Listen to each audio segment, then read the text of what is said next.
The New York Lawyers for the Public Interest has been in existence for 45 years because forward-thinking people realized that there were certain people in New York City and the country who were being treated differently, who were not being given the same access to justice and equity. All of our work wouldn't be possible without working with trusted partners like NYLPI in really helping frontline community-led organizations realize the community visions for climate solutions. The Peak Coalition came together out of necessity. Certain communities, specifically environmental justice communities, whether Sunset Park, Brooklyn, or communities in the Bronx, Queens, were being subjected to disproportionate impacts of fossil fuel peaker plants, which therefore were impacting and assaulting their public health. Peaker plants are power plants that operate by using diesel. It's old infrastructure that has been discriminately sited in low-income communities and communities of color. These are power plants that only exist where there's a perception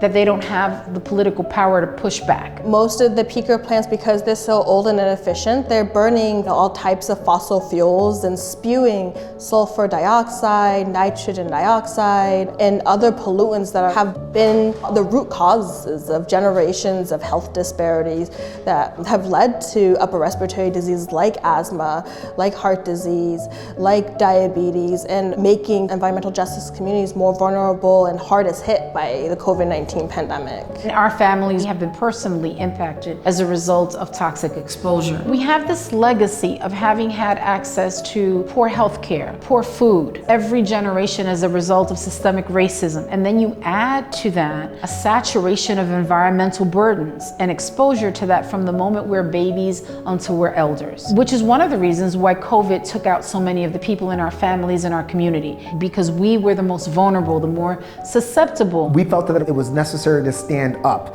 and to fight back. So this coalition of grassroots organizers, grassroots organizations, policy advocates and policy analysts, and of course lawyers said, you know what, that's a good idea. So at NYLPI, we partner with community leaders like Elizabeth and Summer who have the vision for change. And then we dive in with every tool that we have, litigate and educate, organize and mobilize. And that's exactly what we did with the Peak Coalition. Our first step was to publish a series of reports that laid out both the scope of the problem and our solutions. The Peak Coalition put out our first report in 2020, and that report really identified and mapped out all of the peaker plants in New York City. And we found that over 10 years, over $4.5 billion was being allocated to sustaining these polluting plants. The Fossil Fuel Endgame report that was released literally just lays out this blueprint. We know that the argument of reliability is a false argument, and we also know that we can replace these peaker plants expeditiously in the advent of cheaper renewable energy, cheaper solar, cheaper wind, cheaper geothermal. It's common sense,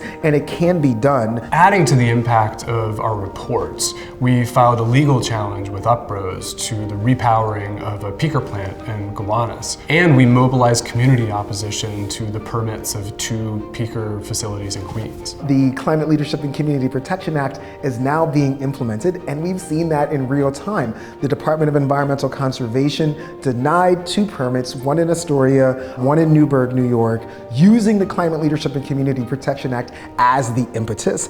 And if that wasn't good enough, another corporation decided, you know what, we're gonna withdraw our permit for another fossil fuel peaker plant based on the decisions that DEC made. They saw the writing on the wall. These frontline communities bear the burden not only of highly polluting power plants, but also from the toxic air and water produced by the millions of tons of waste that come through New York City every year. These issues are at the core of the battles for environmental justice. NYLPI has been working on waste equity issues for decades in New York City. One of the key matters that the environmental justice team has been working on this year is a case involving the community of Bricktown, which is situated within the larger community of Jamaica, Queens, and is right next to a pair of waste transfer stations and helping them fight the illegal polluting practices, which have an enormous impact on the day-to-day lives of people that live just a couple of blocks away. I live about 4 blocks from the waste transfer station. Ever since the waste transfer station opened, the air quality in this neighborhood is very bad, to the point that the trees die. The park used to be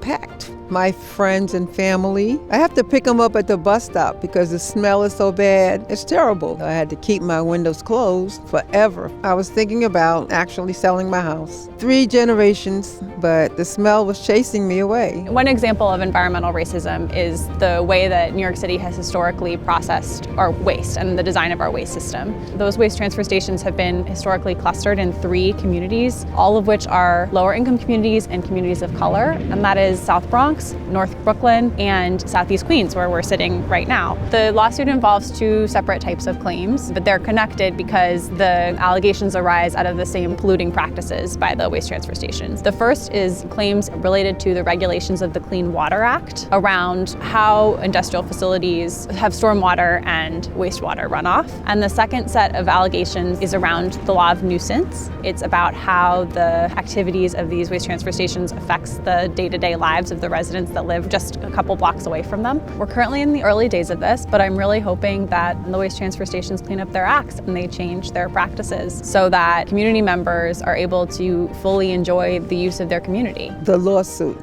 is a result of what they did for this community. And now the people in the community are talking because they feel like somebody's listening after all these years. They don't take no for an answer, and they stand up for the people and the public. And I would like this lawsuit to be a gift to my whole community so that we can come outside. We want justice for our clients. They have been a part of this neighborhood longer than these facilities have been. They deserve to breathe clean air and to be able to use the park across the street and the bus stop that's closest to their homes. NYLPI's been fighting this fight for a couple of decades, and we're committed to seeing it through as long as it takes. 2021-2022 has been a very, very big year for Peak Coalition and environmental justice communities that we're accountable to. It has become a national issue. Our junior senator, Kristen Gillibrand, along with Brooklyn-based Congresswoman Yvette Clarke, introduced national peaker legislation that will eventually allow us to shut down peaker plants nationally. With the constant threat of storm floods and dangerous air in environmental justice communities, it's life or death for many New Yorkers. It's a critical moment for our partnership with a private bar to join us in aggressively enforcing 2 new landmark legal tools. The Climate Leadership and Community Protection Act requires an 85% reduction in emissions by 2050, and the Green Amendment creates a state constitutional right to clean air and water and a healthful environment. We need your support as pro bono partners. We make the promises of climate justice real. People are really excited about the fact that these frontline-led solutions, these